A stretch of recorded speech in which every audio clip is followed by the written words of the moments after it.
Daniel tiene un PhD en Ciencia Política por la Universidad de Texas en Austin, Estados Unidos. Es magíster en Derecho Ambiental de la Universidad de Londres del Reino Unido y abogado por la Universidad Nacional de Córdoba, Argentina.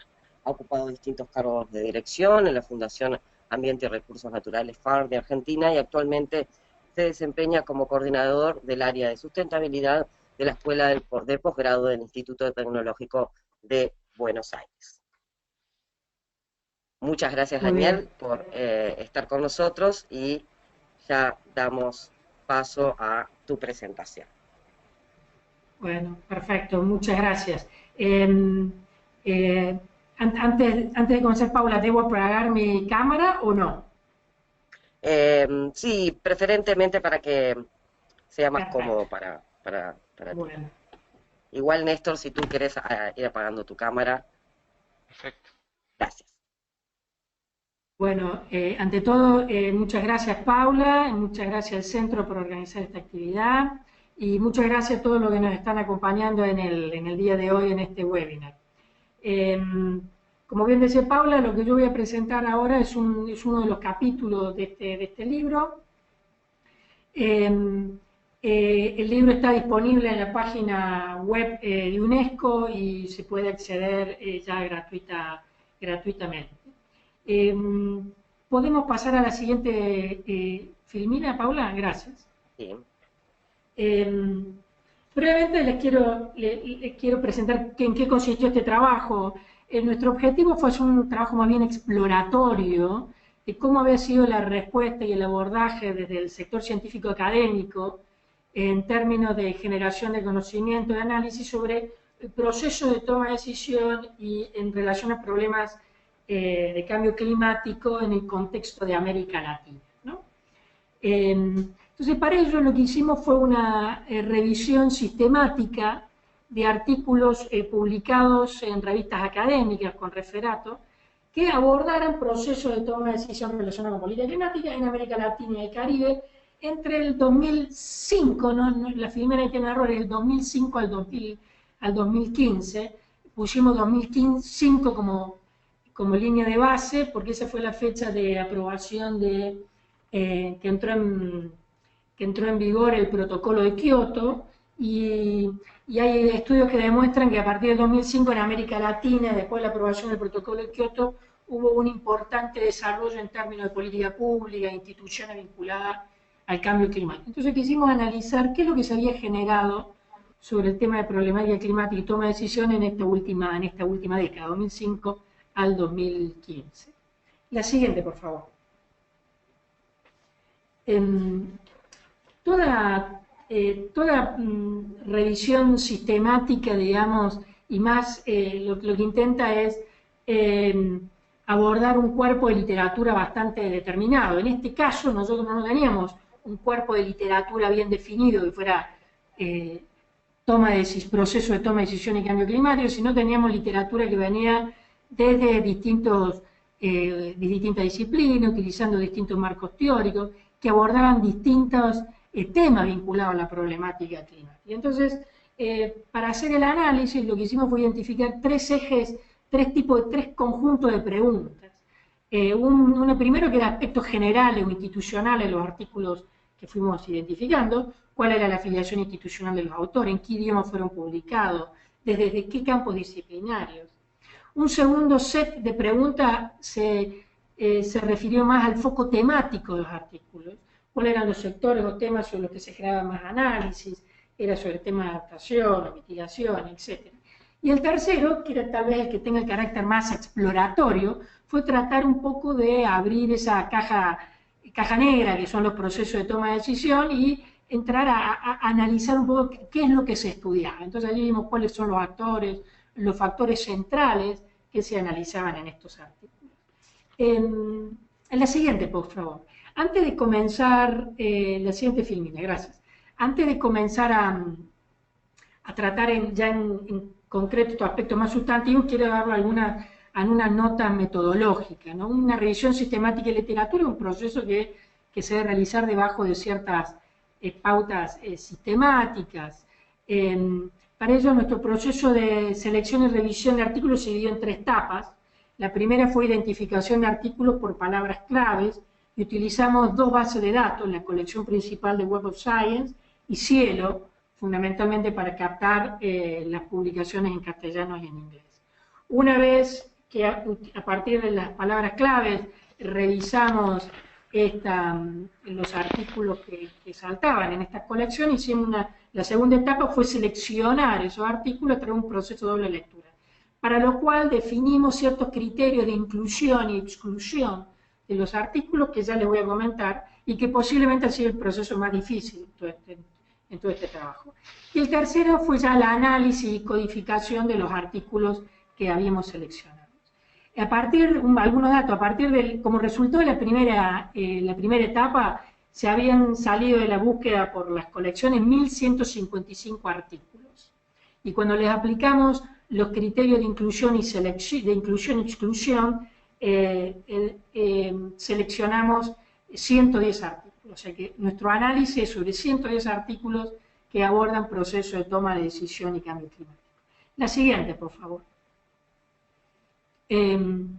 Como les decía, tuvimos que definir esta filmina está muy chica, pero lo que hicimos fue básicamente definir el criterio de inclusión y de exclusión de estos artículos, cuál era el marco temporal, el alcance geográfico, el tipo de artículos, y tal vez el desafío más importante fue con respecto al contenido, que entendíamos que era un artículo que trataba sobre un proceso de toma de decisión, cuando la palabra clave no nos daba muchos resultados, ya que no hay un cuerpo disciplinario que se considere como tal. Entonces, básicamente, incorporamos todos los artículos que, ya sea que analizaban rol de actores o factores que incidían en procesos de toma de decisión, o artículos más bien de carácter conceptual o metodológico que trataban sobre herramientas para analizar procesos de toma de decisión. Para aquellos que estén más interesados en estos aspectos metodológicos, les sugiero leer de cómo hicimos la revisión, les sugiero leer este cuadro donde especificamos bien cuáles fueron los criterios de inclusión y de exclusión de nuestros artículos. Bueno, después de estas breves consideraciones metodológicas, ya quisiera entrar a los aspectos más sustantivos de cuáles fueron los resultados de nuestra revisión, y Paula, si puede ser la siguiente filmina. Lo primero que analizamos, como les dije, fueron aspectos más características generales o institucionales de los artículos identificados. Y un elemento que saltó fuertemente que analizamos era, bueno, ¿cuál era la afiliación institucional de los autores de estos artículos? O sea, ¿desde dónde se producían los conocimientos? Y vimos que cuando comparábamos por región, casi la mitad de los artículos, el 47% de los artículos que analizaban procesos de toma de decisión y cambio climático en América Latina o en algunos países de América Latina, no eran generados por instituciones de la región, sino que eran generados por instituciones fundamentalmente de Europa o de Estados Unidos. Del 50% restante era generado con participación de autores de instituciones de la región, ya sea en forma individual o en coautoría con autores de universidades de Estados Unidos y Europa. Entonces este es un primer dato. La mitad de lo que se genera de conocimiento sobre proceso de toma de decisión y problemática climática en América Latina no se genera necesariamente desde la región.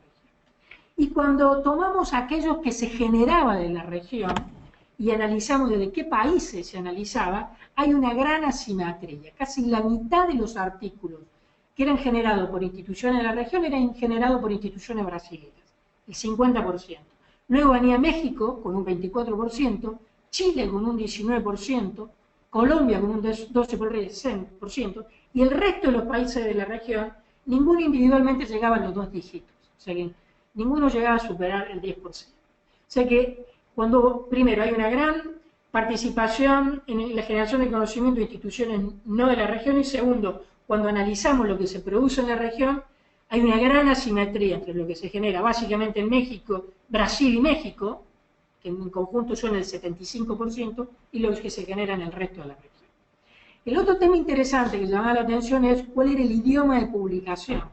El 85% de los artículos que identificamos se generaron en inglés, estaban publicados en inglés, solamente un 15% estaba publicado en idiomas nacionales, ya sea español o portugués.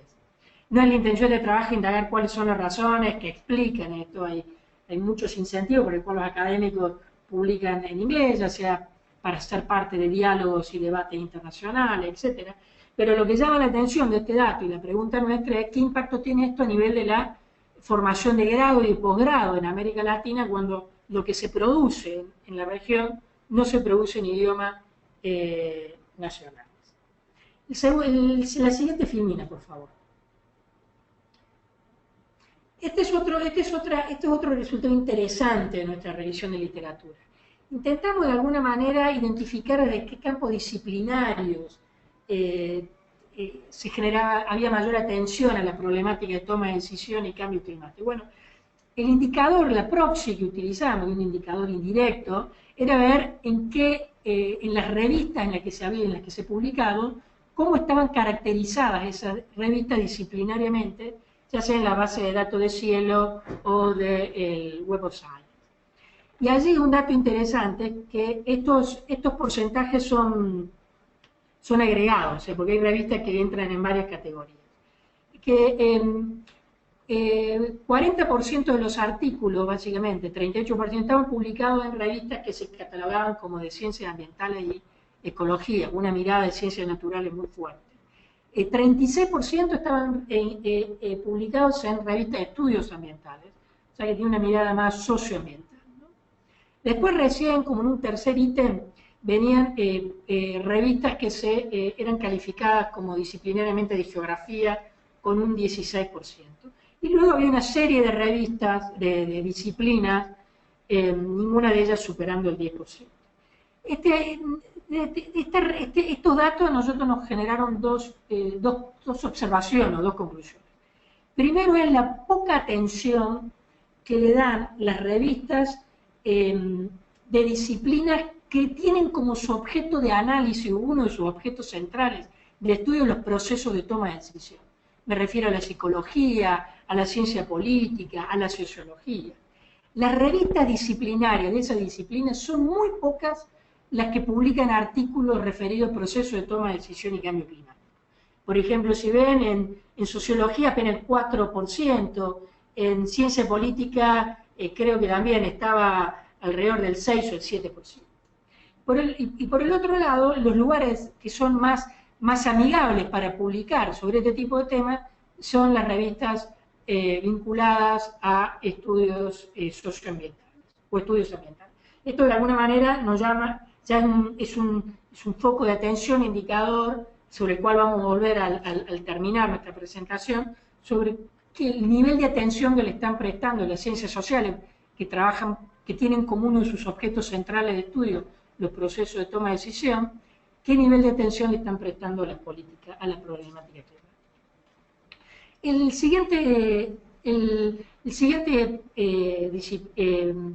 Vamos a pasar, para adelantar, ¿podemos pasar esta y la siguiente, por favor? Bien. La anterior, por favor, discúlpame. Paula, la anterior. Gracias. Esto es sobre el foco temático de los artículos. Una de las cuestiones que llamó la atención es que hay una bastante más atención a nivel de generación de conocimiento sobre los temas de adaptación o resiliencia, englobado en forma muy general, casi el 56% de los artículos se refería a ello, en tanto que sobre mitigación hay un porcentaje mucho menor, un 32%. Y también analizamos cuáles eran las áreas de política pública en las que se prestaban mayor atención, y ahí es interesante el cruce que se da.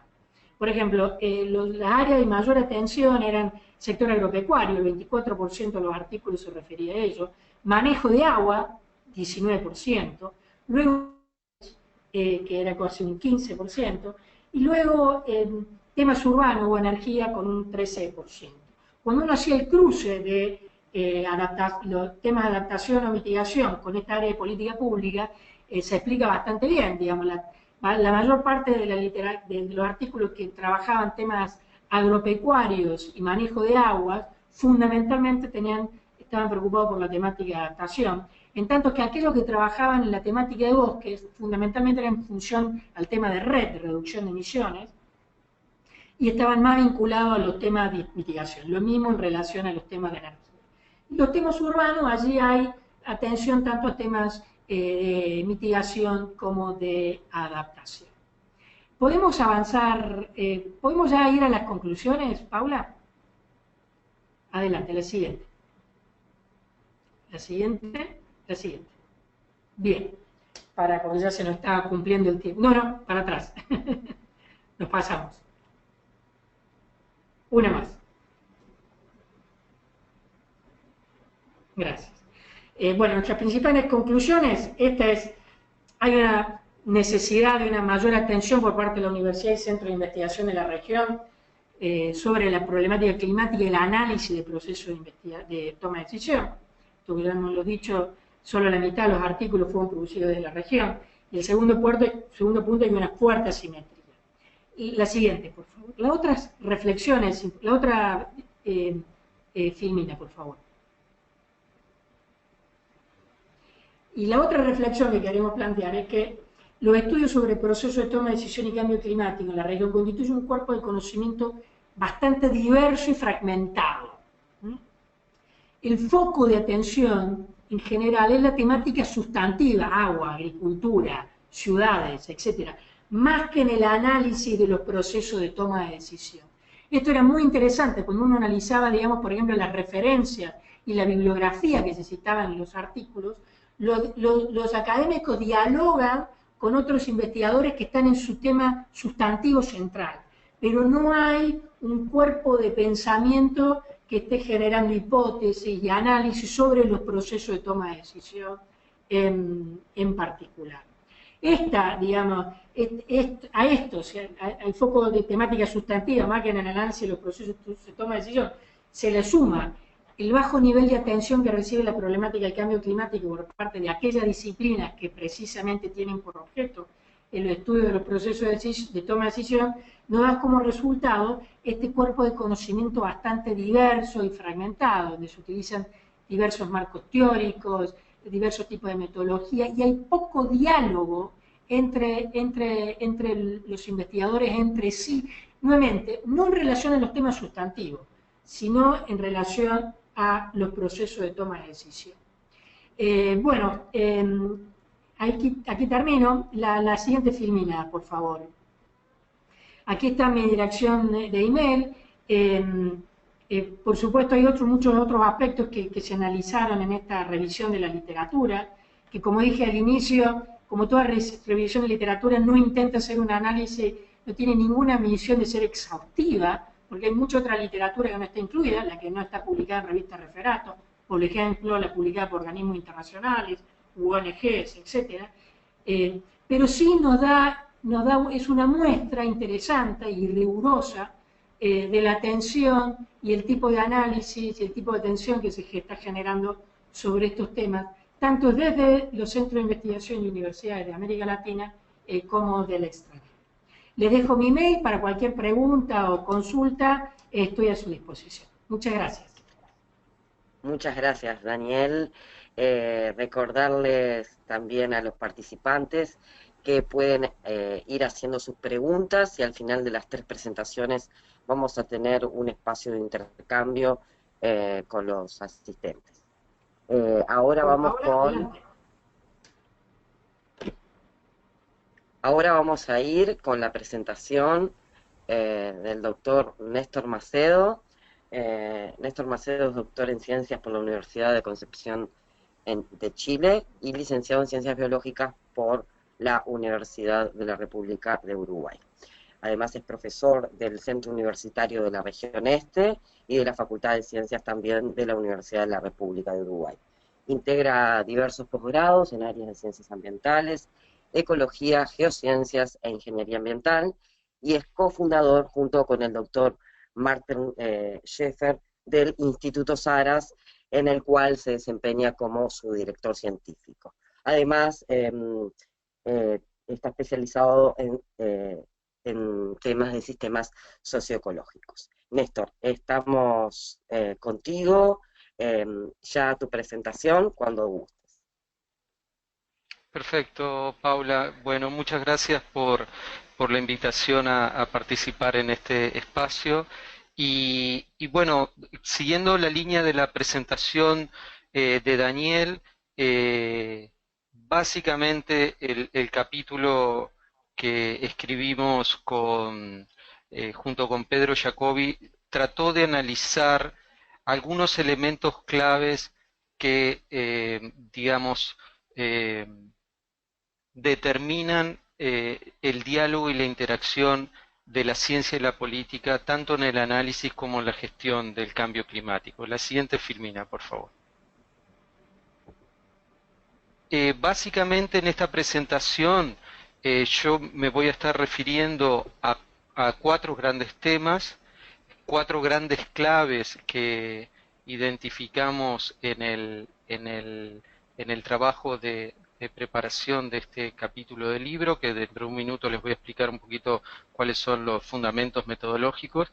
Y los grandes puntos tienen que ver con la superación de la fragmentación, justamente uno de los aspectos centrales que señalaba en las conclusiones Daniel Ryan en la intervención anterior, las dificultades que nos impone la multidimensionalidad de esta problemática y sobre todo la multiplicidad y discordancia de escalas, tanto de análisis como de escalas de discordancia en las escalas entre los sistemas de gestión y los sistemas naturales, el manejo de la incertidumbre y, como cuarto punto, la necesidad de avanzar en algunos espacios o plataformas donde podamos justamente resolver algunas de las dificultades que tenemos planteadas. Siguiente filmina, por favor.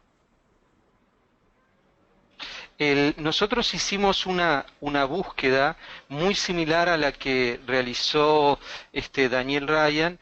Utilizamos otro motor de búsqueda que es el Scopus, que también incluye a Cielo y probablemente un universo muy similar al de Web of Science que señalaba Daniel Ryan.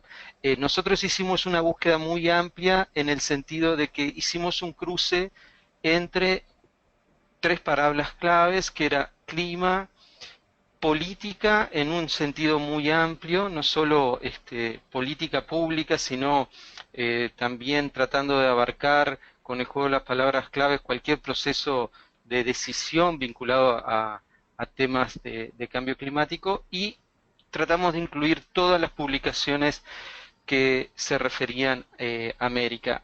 Ahí lo que ven en este gráfico es simplemente la tendencia desde 1960 a la fecha del número de artículos publicados por año en básicamente revistas con referato, tanto a nivel regional como a nivel internacional. Lo siguiente. En la siguiente filmina ustedes lo que van a ver son las grandes áreas que concentran el esfuerzo en la producción científica. No me voy a detener aquí porque Daniel lo explicitó muy claramente en su análisis, pero es claro que las ciencias ambientales y las ciencias sociales y geociencias se llevan gran parte de las áreas de interés por estos temas. Siguiente filmina, por favor. Acá tenemos algunos ejemplos de literatura muy reciente. Por favor, la siguiente y la siguiente. Simplemente para ilustrar con algunos títulos la enorme diversidad de artículos. Para que tengan una idea, terminamos seleccionando cerca de 400 artículos, y nosotros hicimos un análisis distinto al de Daniel, en el sentido de que lo que tratamos de buscar en toda la literatura fue dos aspectos centrales. ¿Cuáles eran las dificultades que señalaban distintos artículos en esta interacción entre la ciencia y la política? Y en segundo término, nos interesaba sobre todo toda la experimentación o la exploración de mecanismos de superación. Entonces, Lo que es claro, como lo señala este diapositivo, resulta notorio que las dificultades que tenemos en el análisis y la gestión de los problemas y los desafíos que nos genera la variabilidad climática actual y la futura, no lo podemos explicar por ausencia de conocimiento científico, es decir, no por lo menos en términos cuantitativos, sino que evidentemente hay algunas dificultades que nos llevan a tal vez una forma de responderlo más efectivamente es un análisis más de tipo cualitativo y de contenido. Siguiente filmina. Una dificultad central que identificamos, que claramente Daniel lo toma en sus conclusiones, es la enorme fragmentación que hay en la producción de conocimiento, lo cual no es sorprendente por la educación, sobre todo por la estructura de la educación terciaria, que tienen una parte importante de los actores, y no me estoy refiriendo exclusivamente a los del ámbito científico, sino también a todo el ámbito de gestión y ámbito político, ¿no? Ahí hay un primer elemento para poner en la mesa y es las consecuencias del predominio de lo que podemos llamar el reduccionismo y la fragmentación en el análisis de la realidad. Siguiente filmina. La fragmentación, que básicamente corresponde a lo que podemos denominar el predominio del reduccionismo y la ausencia de enfoques sistémicos, es una de las barreras más significativas. Esto nos lleva a que tenemos una seria incapacidad en comprender la totalidad de los fenómenos analizados. Siempre estamos analizando componentes o partes del mismo, lo cual nos impide identificar propiedades emergentes, ¿no es cierto? Y sobre todo patrones de autoorganización que tienen estos sistemas y que muchas veces van en un sentido absolutamente contrario a los procesos de toma de decisión o la definición de políticas públicas, ¿no? Además tenemos, esta fragmentación nos lleva a un intercambio muy limitado entre los dominios disciplinares y además nos limita también en la interacción con todos aquellos conocimientos y saberes que no se generan en la academia, ¿no? Que están dentro del ámbito de la gestión o la política, ¿no? En el diario hacer. Siguiente filmina. Esto tiene una serie de consecuencias muy claras que las podemos englobar en estos tres conjuntos, que es la reinvención de la rueda de forma constante, siempre redescubriendo cosas parciales de la temática que estamos abordando.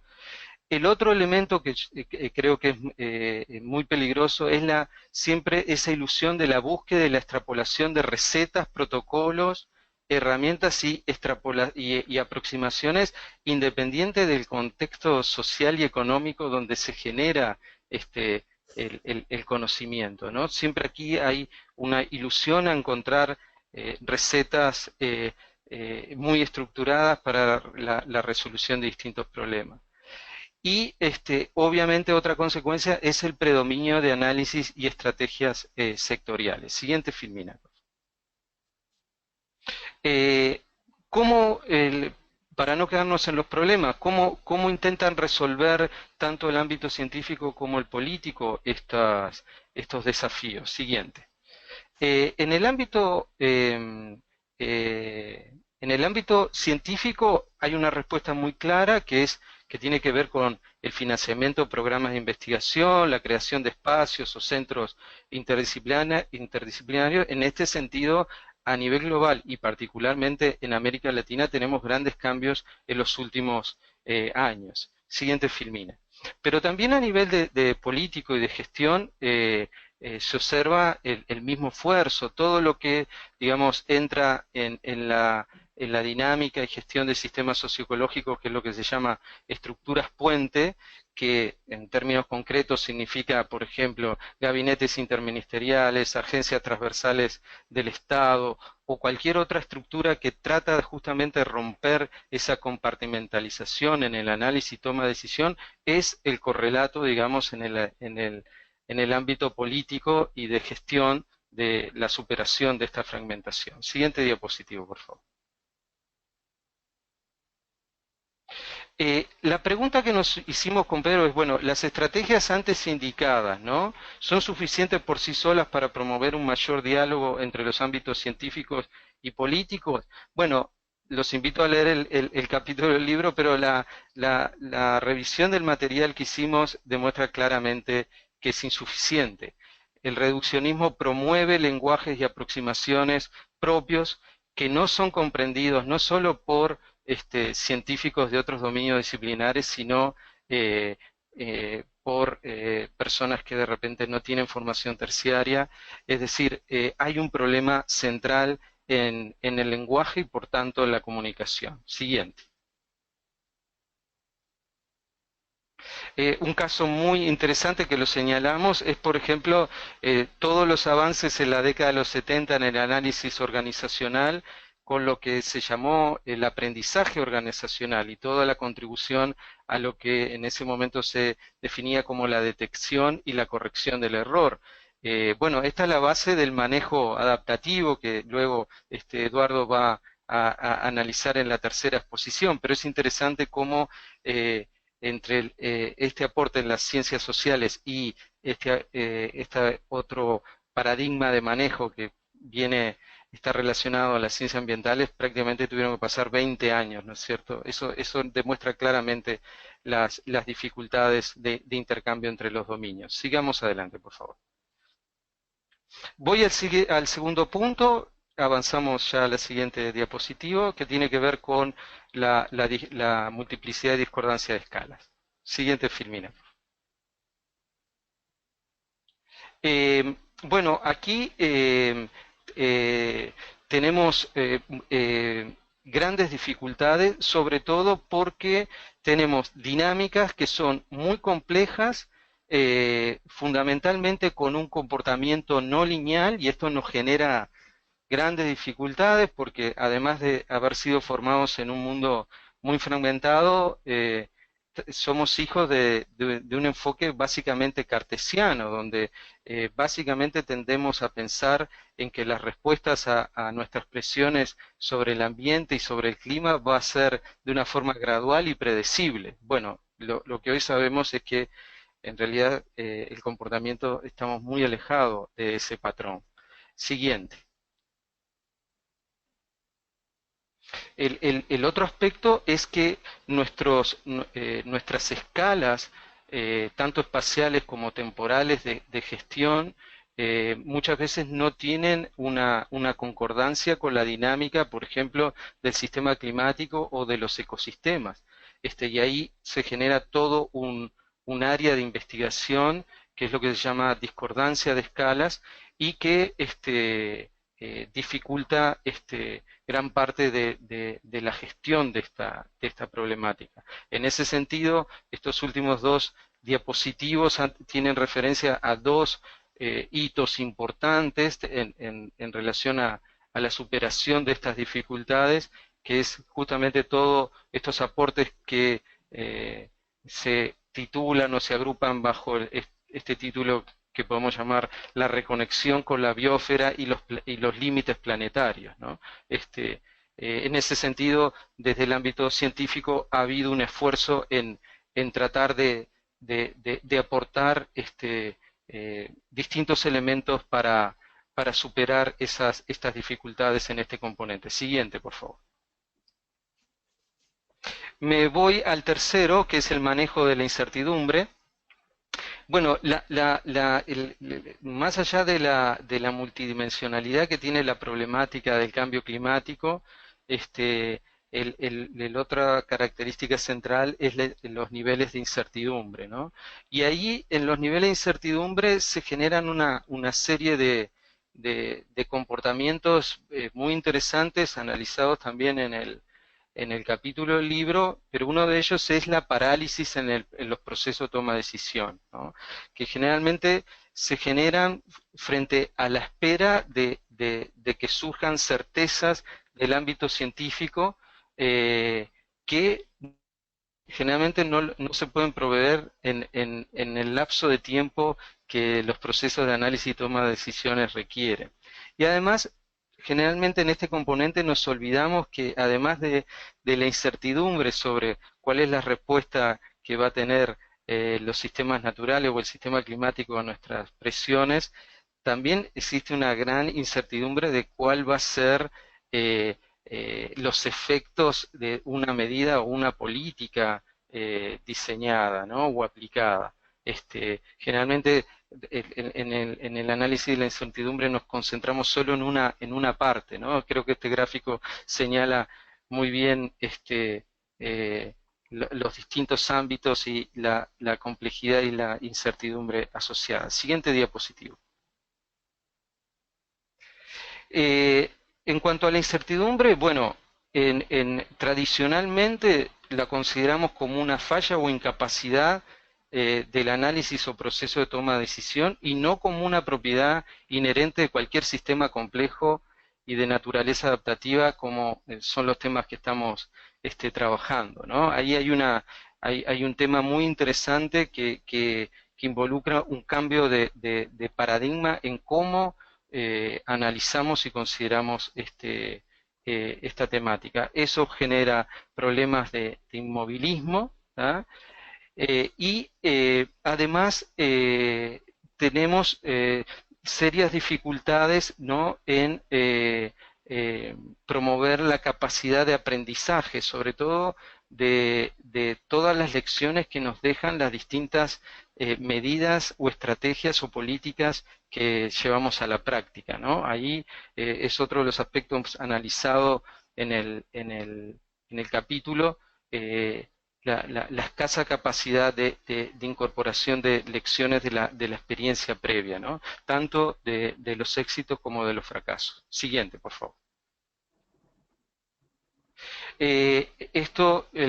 Voy a pasar rápidamente porque es el objeto de análisis en profundidad de Eduardo, pero esto tiene que ver justamente cómo promover esquemas, aproximaciones o paradigmas para ir aprendiendo los mecanismos causales del éxito y del fracaso. Y ahí tenemos distintos ciclos de aprendizaje, dependiendo si el aprendizaje se involucra solamente en la acción que estamos implementando o si nos lleva a cambiar las reglas de juego o políticas, lo que se llama de primer, segundo y tercer orden.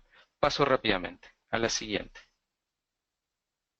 Me quedo con el último punto, que es el espacio de encuentro y trabajo común entre actores. Y aquí quiero explicitar de que me estoy refiriendo al conjunto de actores vinculados en los procesos de toma de decisión, ¿no es cierto? Es decir, involucra lo político, lo académico, pero también al resto de actores de la sociedad civil. Y en ese sentido, siguiente Filmina, el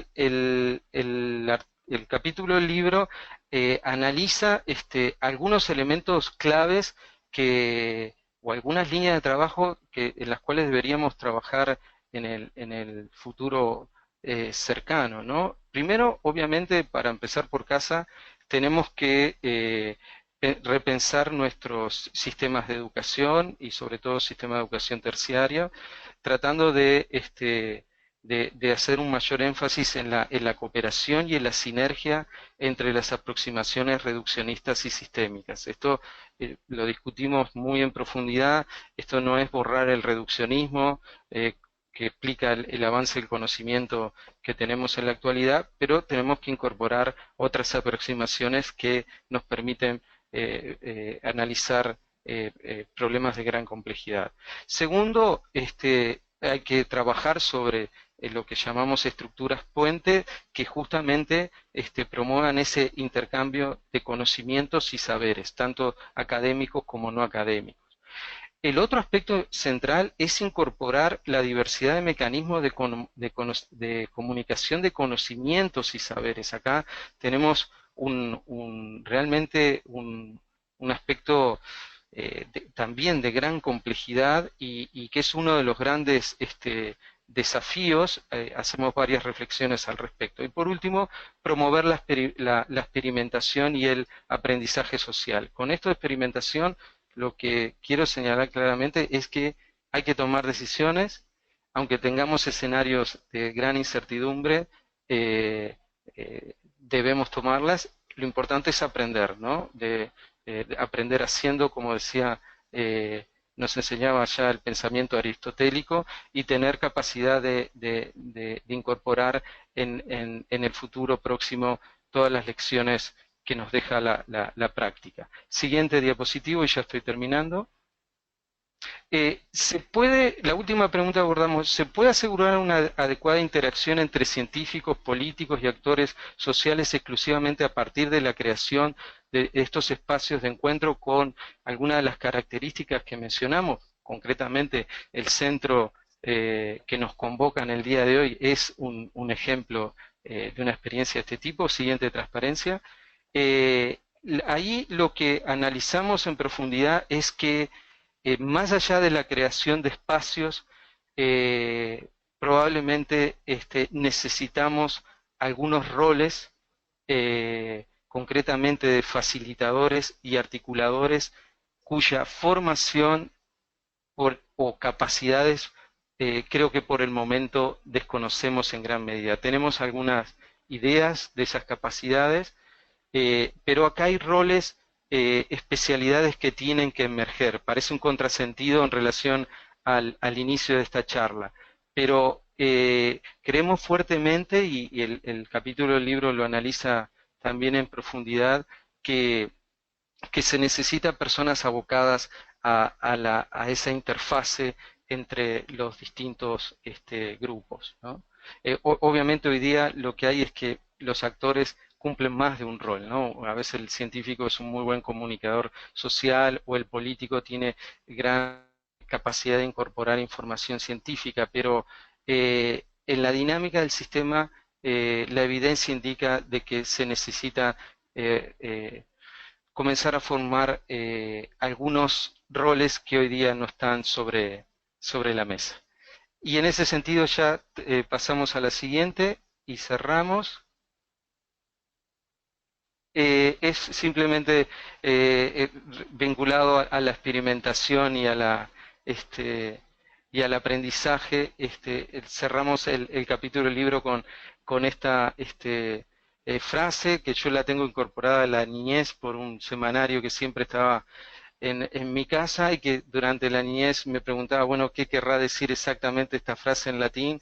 Y bueno, con los años me di cuenta de su significado, y nos hace reflexionar sobre gran parte de la dinámica de la temática de cambio climático, ¿no es cierto? En muchos casos tomamos decisiones donde la posibilidad de acierto o falla son muy similares, y lo importante es aprender en la medida que lo vamos poniendo en práctica. Muchas gracias.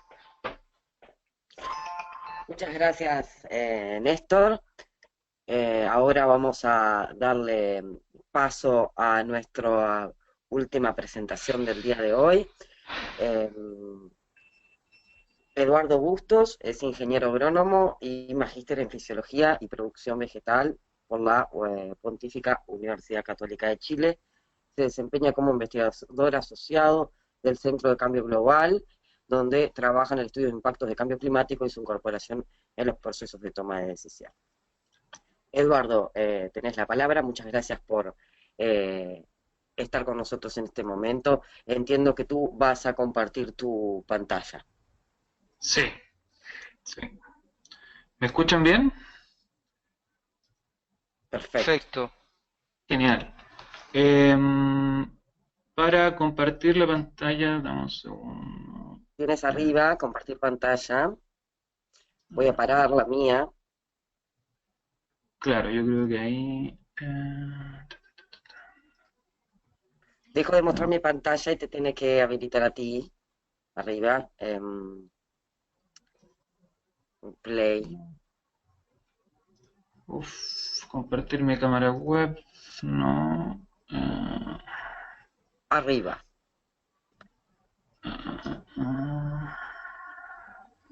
Ahí me ven a mí, entiendo. Sí, te estamos viendo a ti.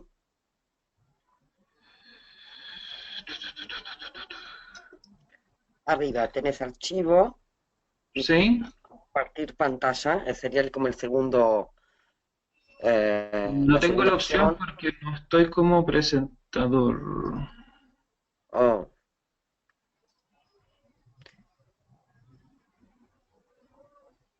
Claro, tienes que ponerme como presentador. A ver si te puedo... A ver. Ahí A sí, ver, Eduardo, ahí, ahí sí. perfecto, Están viendo el PowerPoint, ¿cierto? exacto. Excelente. Bien, disculpen los problemas, pero bien, partimos. Ahí está. ¿Lo pueden ver bien y me escuchan bien? Espero. Sí, totalmente. Perfecto. Genial.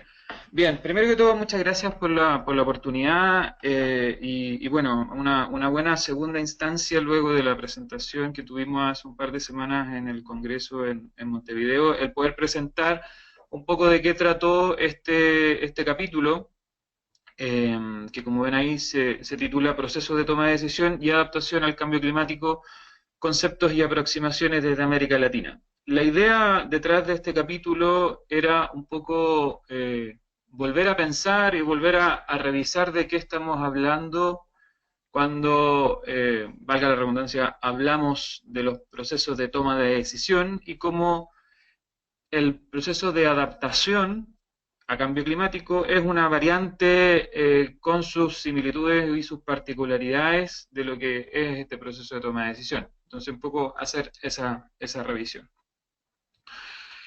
Eh, un tema que ha salido un poco en el análisis y que quiero hacer el punto acá, a partir de la discusión que hemos tenido con Daniel en algún momento, con Néstor, es que el abordaje del capítulo habla del proceso de toma de decisiones desde una perspectiva de lo que en la dinámica organizacional se llama la toma de decisiones racional. Y esa es la perspectiva y el prisma con el cual está escrito este capítulo. Estoy dejando fuera parte importante de lo que también se entiende como toma de decisiones que mal llamadamente podemos hablar de no racionales, pero que es un mundo un poco aparte, que está más ligado a la psicología cognitiva y al comportamiento de las personas, la relación que tienen las emociones, en fin. Esto yo estoy hablando solamente desde la perspectiva del proceso de toma de decisiones más racional, que es un proceso que, como aparece acá, ya está instalado explícita o implícitamente en las distintas organizaciones y organizaciones me refiero tanto a empresas privadas, instituciones del Estado, que para enfrentar algún tipo de problemática o algún proceso de cambio, entran en este tipo de procesos que tienen ciertas etapas que vamos a pasar a revisar a continuación. Entonces, la idea del capítulo un poco es eso, es revisar de qué estamos hablando de este proceso de toma de decisiones bajo esta perspectiva y revisar un poco cuáles son las etapas que a partir de la dinámica organizacional se plantean como esta sucesión de estadios que van necesitando cierto tipo de información y que van encadenándose con tal de poder solucionar o abordar una problemática en particular. Es así como, en términos muy generales, las distintas etapas, ¿cierto?, son la identificación y análisis de un problema en particular que quiera ser abordado, cuáles son los criterios que van a determinar de qué manera yo me voy a abordar ese problema,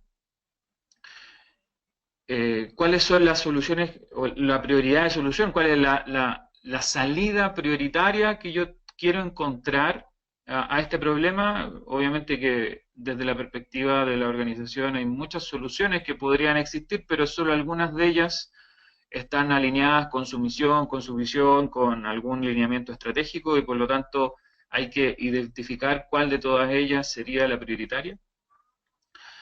La generación de opciones, evaluación de las opciones generadas, la elección y aplicación de la mejor y la evaluación de los resultados. Y ahí es muy importante la capacidad que tengan, que se tenga de poder volver sobre el proceso, estructurar mecanismos de evaluación que permitan identificar brechas que la opción anterior haya dejado y que permita el poder seguir avanzando en la solución del problema. Y este es un planteamiento bien estándar, bien general respecto a cómo abordar una problemática, cómo poder, eh, cómo poder enfrentar la solución de un problema en general. Pero ahí es donde cambio climático y particularmente la adaptación a cambio climático se inserta como un proceso que tiene sus propias particularidades, que tiene sus propios riesgos, sus propias facetas que es necesario considerar a la hora de incorporarlo. Se puede caer en un riesgo al no identificar estas particularidades que tiene cambio climático al insertarlo dentro de una dinámica organizacional sin hacer los ajustes que sean necesarios. El tema de cambio climático, como sabemos, ¿cierto?, no es un tema nuevo, en términos de que la sociedad y la humanidad se ha tenido que adaptar hace mucho tiempo a condiciones que van cambiando. El gran problema de esto es que la velocidad a la cual los sistemas, tanto las organizaciones, el sistema público, las personas en general, tenemos que adaptarnos muy rápido. Y ahí es donde en esa iteración es probable caer en riesgos importantes al no considerar ciertos elementos como la incertidumbre de largo plazo, las relaciones y vínculos que existen entre distintos tipos de organizaciones o entre los sistemas, tanto naturales como humanos, que es un tema bien interesante a considerar. Además, es importante, como está señalado en el tercer punto, reflexionar de qué manera la organización tiene relación con los componentes climáticos. Y aquí hay una de las conclusiones que sacamos dentro del artículo. Es que también, dada la necesidad de que todos los sistemas se empiecen a pensar de qué manera abordar cambio climático, es importante dejar el espacio para aquellas que no necesitan entrar en el proceso de adaptación o cambio con miras a largo plazo que siempre está asociado a cambio climático. Hay un tema bien importante ahí de considerar la vulnerabilidad actual y cuáles son los factores que actualmente ponen en riesgo, sobre todo en aquellas actividades cuya escala de tiempo o alcance geográfico, sobre todo la escala de tiempo de su labor, sea muy cercana en el tiempo y no tenga estos horizontes temporales largos como los demanda un proceso de adaptación a cambio climático, en lo cual la variabilidad interanual, por ejemplo, puede ser mucho más relevante que un escenario de cambio climático a largo plazo. Y es ahí donde, en esa perspectiva, ¿cierto?, es donde el concepto de incertidumbre y la construcción de la resiliencia es muy importante. Es por eso que este proceso de adaptación, tanto en etapas tempranas como aparece, ¿cierto?, en el compartimento B, abajo, en esta construcción de trayectorias resilientes, uno debería estar haciendo procesos iterativos que permitan ir avanzando de manera de ir reduciendo la vulnerabilidad, evitando los riesgos y aumentando la resiliencia o la probabilidad de que los sistemas o la actividad de los actores o los sistemas en general o las organizaciones, ¿cierto?, vayan llegando a un futuro con una alta resiliencia y con un bajo riesgo. El problema a veces de pensar para cierto tipo de organizaciones que no necesariamente tienen un horizonte de largo plazo muy extendido, es pensar un proceso de adaptación a cambio climático a muy largo plazo, donde las incertidumbres son muy altas debido a distintos elementos.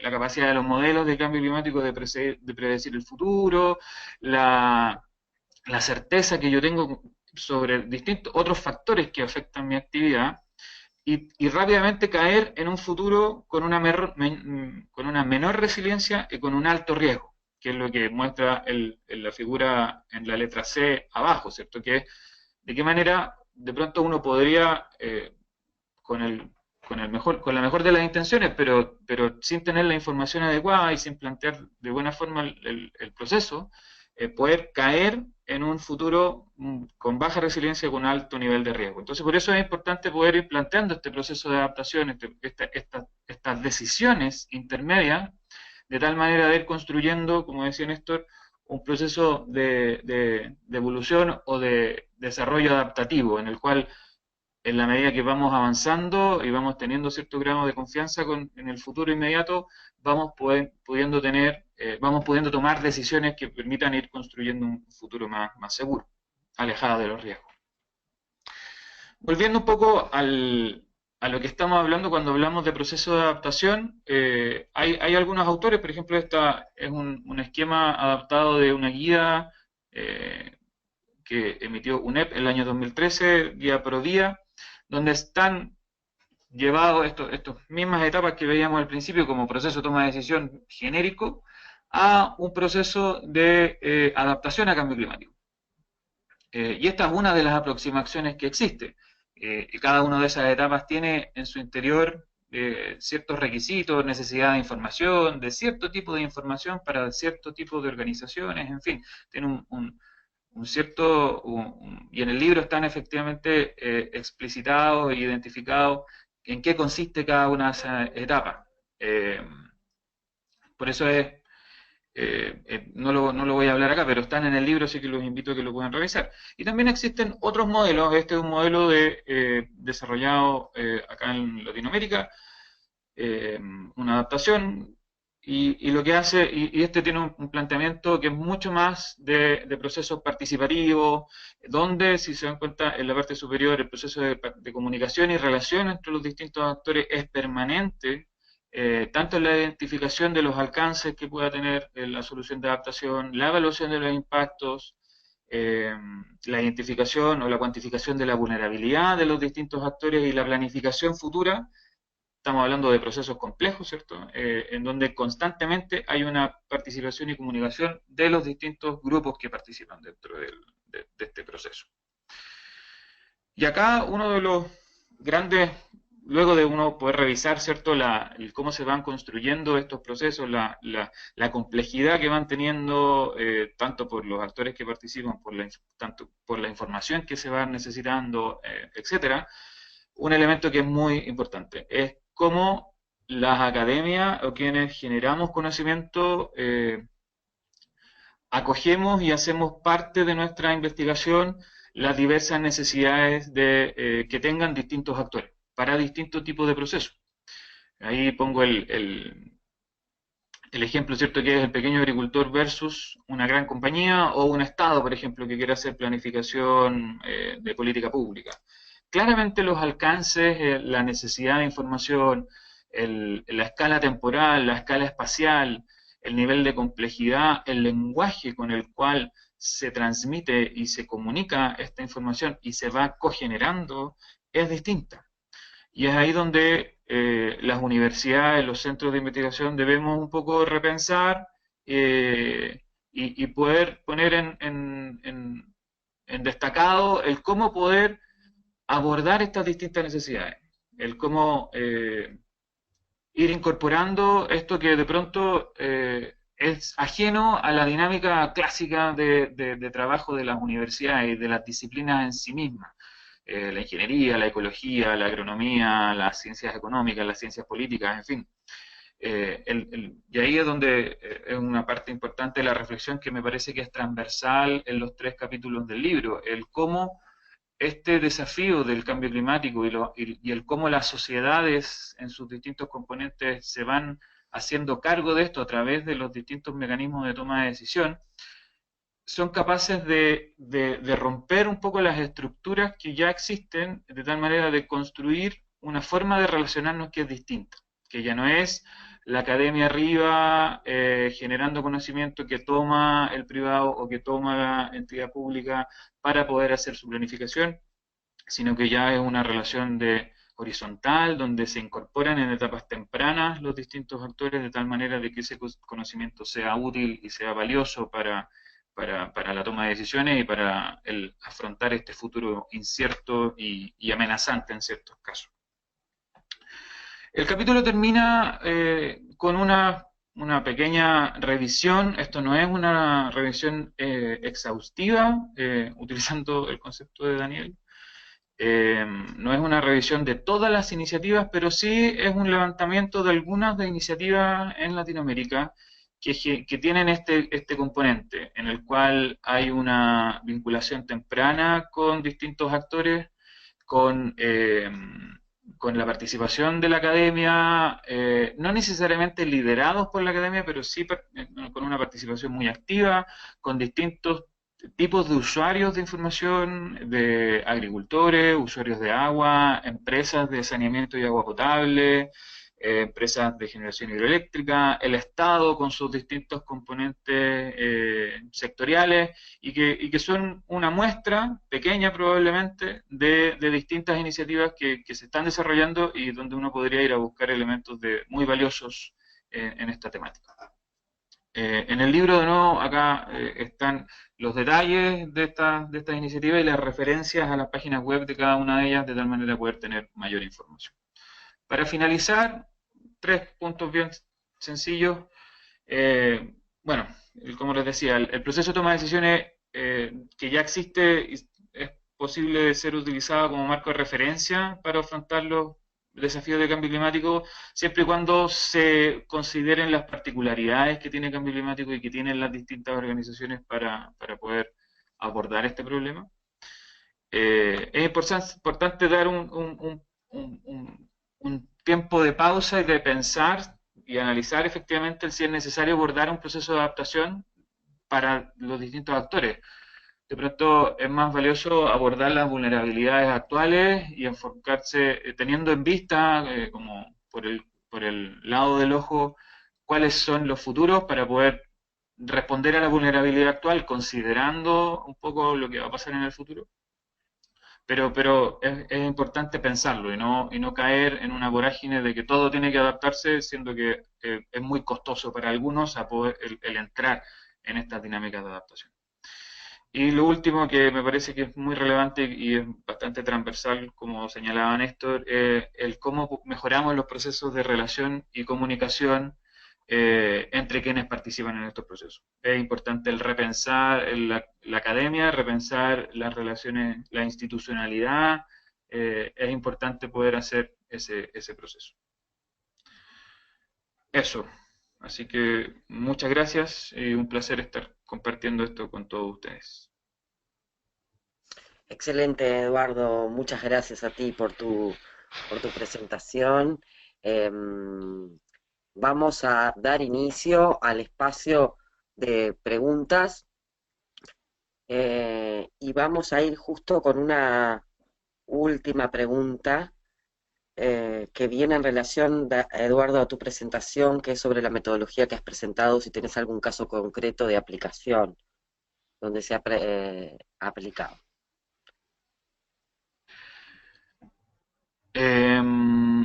Respecto, lo que pasa es que, a ver, ahí yo presenté 2 ejemplos de abordajes metodológicos para el proceso de adaptación a cambio climático. Uno de ellos es la guía Provía de UNEP, que es un documento bien detallado que muestra un abordaje metodológico bien con mucho foco en la práctica. Nosotros lo revisamos, de hecho, un taller nacional que hicimos dentro del marco de las actividades del Centro Regional de Cambio Climático y Toma de Decisiones en Chile, lo revisamos, lo hicimos, tratamos de abordarlo, y el tema es que no es fácil, no es evidente el cómo implementar en la realidad local lo que plantea la guía, dado que hay mucho de información que es necesario ir generando. No siempre está disponible esa información, no siempre las relaciones institucionales, por ejemplo, son claras respecto a de qué manera las acciones del Estado se vinculan con una u otro sector productivo, por ejemplo. Y que la guía lo plantea como que son necesarias de contar para poder ir desarrollándolo. Esa guía en particular tiene una lógica de árboles de decisión, entonces uno va llegando a ciertos nodos de decisión y en base a la respuesta que tenga a la pregunta que se plantean, uno va avanzando y va acompañando el proceso. Hay otras metodologías que, por ejemplo, nosotros usamos en Chile en un caso en particular, que es el proyecto MAPA, Maipo Plan de Adaptación, que es un proyecto financiado por IDRC de Canadá, y que en esa metodología nosotros usamos, en ese proyecto nosotros usamos la metodología de toma de decisiones robusta, que plantea la construcción de un proceso que está basado en el desarrollo de herramientas, la identificación de vulnerabilidades, la construcción, de modelos que representen esas vulnerabilidades, la generación de escenarios futuros y esas herramientas sirven también para poder evaluar alternativas de respuesta y poder generar opciones de adaptación o caminos de adaptación para los actores que participan en el proceso. Esos son, así, muy rápido y muy en corto, ejemplos. Seguro que hay otras metodologías y seguro que hay otros ejemplos que probablemente mejores a esto, pero esos son al menos los que yo conozco. Y cuáles, y las ventajas y las desventajas de uno u otro, de nuevo, Provía necesita bastante información.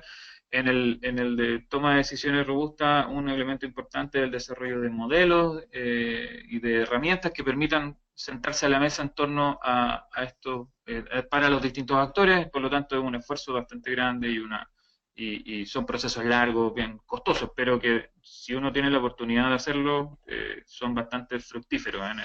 Al menos esa es nuestra experiencia en Chile. Excelente, Eduardo, muchas gracias. Esta pregunta, me olvidé mencionarlo, era de Eduardo Fracassi. Viene otra pregunta también para ti, Eduardo. Igualmente creo que si en este caso si Néstor o Daniel también quieren hacer algún aporte, creo que pueden dar su visión.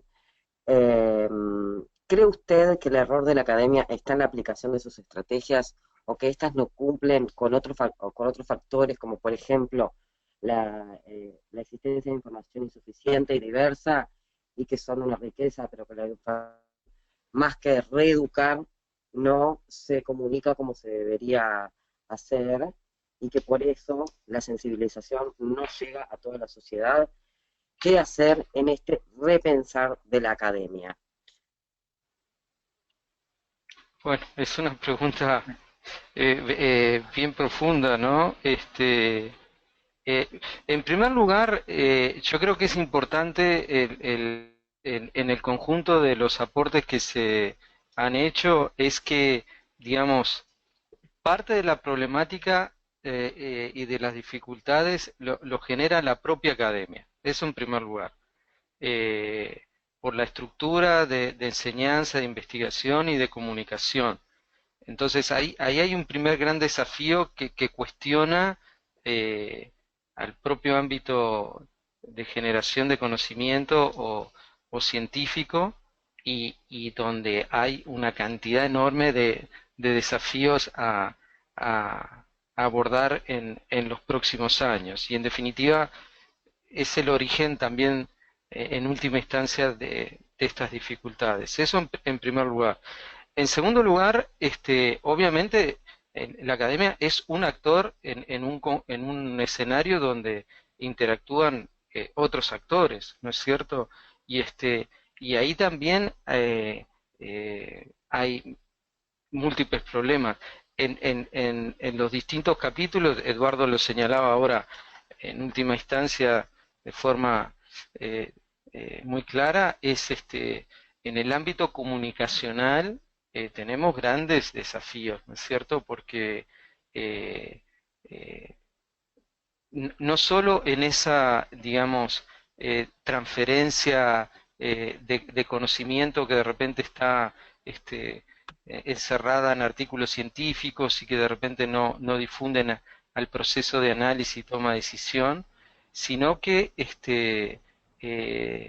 también contribuye los medios de comunicación de forma muy recurrente a una simplificación obviamente no hay mala intención en esta, pero una simplificación de este tipo de problemáticas, tratando de hacerlas entendibles, perdón, pero que muchas veces terminan olvidando vínculos con otros procesos que son tan determinantes como la incidencia del cambio climático, ¿no? A veces no aparecen conexiones obvias y muy relevantes que condicionan la vulnerabilidad, no sé, por ejemplo, relacionados a grandes transformaciones en el uso del suelo, ¿no? Y hay como esa tendencia de tratar de explicar todo por exclusivamente la variabilidad climática.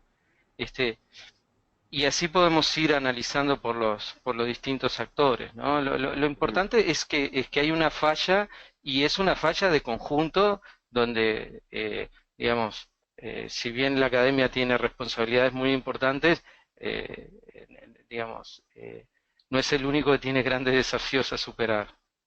Ujú. Gracias, Néstor. Justamente nos llegó otra pregunta que tiene relación con esto de, bueno, también el rol de los medios de comunicación, eh, que dice, eh, y también es abierta, eh, pueden opinar los tres exponentes, sobre cómo desde los medios de comunicación se puede informar más y de mayor calidad la llamada de adaptación y mitigación al cambio climático, cuando vemos que existe mayor atención mediática, por ejemplo, a otros temas, negociaciones, gobiernos, cuando existe una realidad en el mundo que está siendo afectado por un cambio climático, es lo que indica como que no se ven las acciones o no se visualizan. Es una pregunta de José Luis Soto, de Radio Cimarrona y de la agencia Espacio Insular. No sé quién quiere responder. Bueno, a ver, la tomo yo entonces. ¿Me escucha, Paula? Sí, Perfecto. sí, escuchamos bien. Bueno, la pregunta es sumamente interesante, no es precisamente el foco que nosotros hemos dado al trabajo y del libro, ¿no? No nos hemos enfocado precisamente en el rol de los medios de comunicación, pero ya hay bastante escrito sobre el tema, y creo que los grandes problemas que tiene temáticas como el cambio climático para que pueda ser tomado por la prensa es superar, digamos, la noticia catástrofe para darle un tratamiento más editorial, digamos, ¿no? Más de análisis. Ese es un desafío que tienen tanto los comunicadores, o sea, la gente que trabaja en prensa, como también los actores políticos que interactúan con los medios de prensa. Yo no tengo una sugerencia de cómo se puede hacer eso, digamos, ¿no? Pero sí creo que el gran desafío allí es cómo superar el tratamiento de los medios de comunicación a la temática climática en América Latina, cuando se hace, por ejemplo, análisis y cobertura de medios de prensa, gráficos, diarios, generalmente en temas climáticos se concentra en cuando hay eventos climáticos fuertes o cuando es el espacio de negociación de la COP. Entonces, el gran desafío es cómo superar, digamos, no quedar reducido a esos espacios para poder darle un tratamiento más editorializado, digamos, ¿no? Más de discusión de análisis de política pública, etc. La formación de los periodistas es un tema, creo que es un elemento importante. Creo que el otro es la posibilidad de vincular la agenda climática, los temas climáticos, en la línea de lo que planteaba Néstor, con otros temas importantes de la agenda política y social y que ya están presentes en la agenda política y social. Entonces, el vincular la problemática climática con esos otros temas le da la posibilidad de tener una mayor atención. Por ejemplo, Néstor de alguna manera lo sugirió, los problemas de las inundaciones en muchos países de nuestra región están vinculados solo a la variabilidad climática, sino al uso del suelo. Y eso está vinculado a ciertas prácticas agrícolas, a la realización o no de obras de infraestructura hidráulica, etc. Entonces, cuando me empezar a vincular el evento climático, la catástrofe, la inundación, y le das un marco más amplio de cómo se está realizando la producción agrícola ganadera o cómo se están realizando las obras de infraestructura, etcétera, le estás dando un marco, lo estás enmarcando en un tema de agenda política, económica y social que puede generar mayor atención al medio de prensa en sí, para que le dé una mayor visualización en el medio de prensa, como también le genera mayor atención al público. Daniel, quería complementar un poquito tu reflexión, la cual comparto totalmente, digamos, en los ámbitos de comunicación también hay lógicas y dinámicas que digamos, generan varias dificultades, así como en los capítulos del libro analizamos algunas particularidades de la dinámica política que lleva a un énfasis en la gestión y en la priorización de temas generalmente en una escala muy corta de tiempo, porque los resultados se tienen que visualizar en ciclos electorales y eso condiciona mucho el impacto que tiene en problemáticas como cambio climático. Lo mismo sucede en los ámbitos de comunicación, ¿no? En comunicación, una de las cosas que es bastante cotidiana en América Latina es la falta de periodistas que, digamos, tengan como tema central y seguimiento este tipo de problemáticas, ¿no? Entonces, muchas veces por la dinámica de los propios medios de comunicación, el periodista está obligado a estar cubriendo una diversidad de temas que generalmente lo van a concentrar en esta problemática en la medida que hay una catástrofe o una gran dificultad y no hay una preparación y un análisis en profundidad que permita hacer análisis como indicaba Daniel Ryan, ¿no? Y ahí yo creo que hay una dinámica de trabajo y de subsistencia económica instalada en el propio periodismo que muchas veces conspira con digamos, un periodismo formado, más especializado en determinadas temáticas, con seguimientos de forma regular de temas y áreas, y eso dificulta mucho el avance de este punto, porque la comunicación en definitiva tiene un punto central en las interacciones y la comunicación en la enorme diversidad de actores que siempre están involucrados en estos procesos. Sí. Muchas gracias, Néstor. A mí me Daniel, gustaría, Eduardo. Sí. sí, solo un aporte final respecto al tema y que también es recoger la responsabilidad que a nosotros como universidades nos corresponde en el término de generar el conocimiento, de cómo vamos transfiriendo los resultados de la investigación.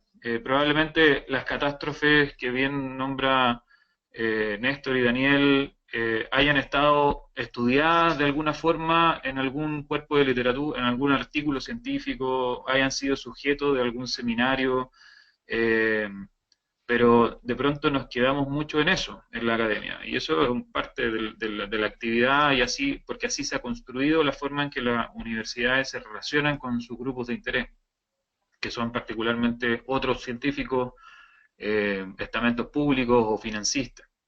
Y ahí es donde cambio climático, dada la celeridad de los cambios y la prontitud en la que la información tiene que estar disponible, nos obliga a nosotros a poder generar estos productos que acerquen un poco más el conocimiento generado a los periodistas, a las personas de a pie que están interesadas en el tema, y iniciativas como estos centros interdisciplinarios, como este mismo webinar, me parece que buscan eso, que buscan generar una transferencia efectiva, una conversación más directa en un lenguaje más fácil y más abordable para todos. Gracias, Eduardo. Vamos a ir con una última pregunta. Van a quedar varias preguntas sin responder, pero que se las sabremos llegar a las personas correspondientes. Agradecerles a todos bueno, por esta dinámica tan buena de preguntas, pero vamos a ir con una última que creo que es un puntapié para también seguir con el tema de, bueno, cómo ir, está dirigida principalmente para Néstor, eh, que justamente él mencionó sobre los facilitadores y articuladores que permiten el entendimiento y la vinculación entre el mundo científico y el mundo político. Y por qué no también este articulador con el mundo de la prensa y demás, ¿no? Y acá integro con el tema que se estaba hablando anteriormente, ¿no? Entonces, la pregunta concretamente de Mayra Rincón Salazar es, ¿se ha avanzado algo en este aspecto, o sea, con respecto a los facilitadores y articuladores, para formar personas con ese perfil en alguna institución educativa o algún organismo multilateral? ¿Ya existe esta figura de facilitador y articulador? Eh, Mira, en los capítulos del libro hay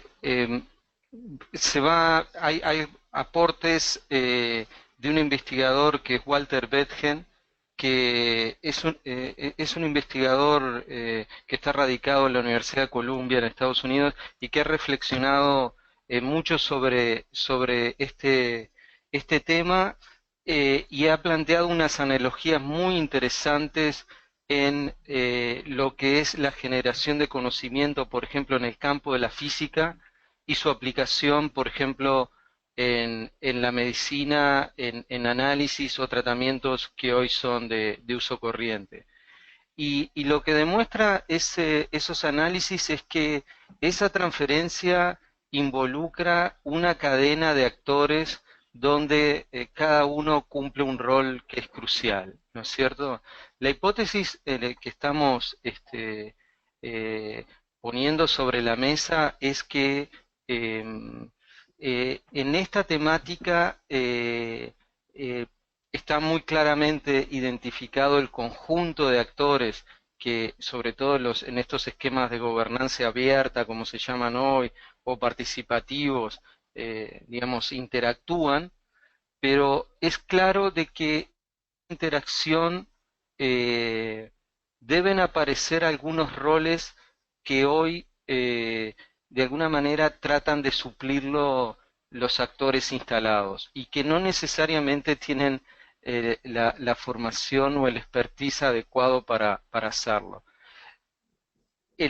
Algunas iniciativas existen al respecto, pero son muy incipientes y una de las cosas que explicitamos en el libro es que es muy probable que todavía no tengamos bien claro cuál es el conjunto de habilidades que tienen que tener esos perfiles, ¿no? Pero da toda la sensación de que si esto lo lleváramos a términos de las ciencias naturales, es- hay como algunos nichos que están vacíos en estos momentos. Hay roles que faltan en esa red de interacciones. Seguramente Daniel y Eduardo tienen algunas reflexiones también al respecto. Muchas gracias, Néstor. No sé si Daniel o Eduardo quieren comentar algo más y ya estamos cerrando. Sí, yo creo que hay algunas respuestas, existen efectivamente, como dice Néstor, algunos caminos que se están desarrollando, pero ha sido una respuesta orgánica, si uno quiere, a una necesidad que de pronto apareció y que el campo, las disciplinas de las universidades, las disciplinas profesionales, estábamos abordando de distintas maneras, cada uno desde su perspectiva, usando su prisma particular, tanto las ciencias sociales, el periodismo, algunas de ciencias naturales, la ecología, en fin. Y efectivamente, como que decía Walter, hay algunos científicos que avanzamos un poco más tratando de cruzar esa línea hacia otros campos disciplinares. Hay muy buenos periodistas que se acercan más a la ciencia y que se especializan en eso. Eh, pero claro, volviendo a la pregunta, identificar como escuelas que estén formando ese tipo de profesionales, no, yo no lo veo muy claro, al menos no tengo referencias al respecto. Ujú. Daniel, tú querías comentar algo. Sí, sí, no puedo hacer referencias de, de programa de formación que tengan ese perfil, pero claramente este es un tema de cada vez mayor preocupación eh, en el mundo del cambio climático y de los temas de sustentabilidad en general, ¿no? Pero en cambio climático en particular. Si uno ve, por ejemplo, en la SCOP hay como redes de eventos, ¿no? Los eventos sobre ciudades, los eventos sobre bosques, los eventos sobre energía. Bueno, de hace 2 o 3 años empieza a haber una red importante de eventos que tratan precisamente este tema. La interfase ciencia-política, el término en inglés que se está usando mucho es knowledge brokers, como los corredores de conocimiento que trabajan en esta interfase, ¿no? Y tomando un poco lo que decía Eduardo, yo creo que la respuesta en algunos casos en algunos casos ha sido más inorgánica, instituciones en particular dentro de grandes universidades o expertos o académicos en particular que han asumido un rol en cumplir este rol de interfase. Y en otros casos se han avanzado en generar algunos esquemas institucionales más claros de organizaciones intermedias. A mí, por ejemplo, ahora me viene al recuerdo en Ciudad de México. Por ejemplo, Ciudad de México tiene creo que es el Centro de Cambio Climático, que funciona como una organización intermedia entre la UNAM y el gobierno de la Ciudad de México, ¿no? Y de alguna manera es un modelo institucional donde yo tengo entendido, para aquellos que estén interesados, hay un artículo de Patricia Romero Lancao que analiza ese caso de Ciudad de México, y si mal yo no recuerdo, Romero Lancao plantea que esta institucionalidad nueva es accountable, responde tanto al gobierno municipal como al mundo académico de la UNAM, de la Universidad Autónoma de México, ¿no? Entonces, y que tiene esta función de ser intermediario, de conocer las necesidades de uno con lo que está generando el otro. Yo no tengo conocimiento ni sé de cómo funciona ese esquema, pero de alguna manera hay en algunos lugares, en algunos escenarios en que se está generando de forma más institucional esta cierta institucionalidad intermedia que cumple este rol de corredor del conocimiento entre la ciencia y la política. Y en otros casos son redes más informales, como decía Eduardo, de académicos en particular, o de centros de investigaciones dentro de universidades más grandes, como el Centro de Cambio Global de la Católica, que cumplen este rol medio de organizaciones intermedias, ¿no? Muchas gracias, Daniel, por cerrar entonces este tema que, bueno, obviamente que sigue, y estas instancias son buenos espacios para también intercambiar con la audiencia este tipo de cuestiones. Invitarlos a todos a que descarguen el libro. Está acá, no sé si se ve mi pantalla, acá hay un link. Estas presentaciones van a quedar disponibles para todos los participantes del seminario web, al igual que la grabación completa. El día de mañana va a estar subido en el blog del Centro Regional de Cambio Climático y Toma de Decisiones, y además el libro lo pueden descargar desde la página de UNESCO, la oficina Montevideo. Tienen que entrar ahí a la sección específica de Ciencias Naturales, Cambio Climático. Igualmente estos links les va a llegar justamente con estas presentaciones para que sea más fácil, acceder a los mismos y a la descarga. Y bueno, y estamos a la orden para cualquiera de cualquier consulta, tanto sobre el centro o a cualquiera de los expositores del día de hoy. Agradecerles nuevamente a los participantes y a Daniel Ryan, Néstor Macedo y Eduardo Bustos por habernos dado este tiempo para compartir con todos estos resultados de la publicación Toma de Decisiones y Cambio Climático, acercando la ciencia y la política en América Latina y el Caribe. Muchas gracias. Gracias a ti. Un abrazo. Gracias, Paula, y Muchas gracias a todos. gracias. Saludos. Un saludo, que pasen muy bien. Muchas gracias.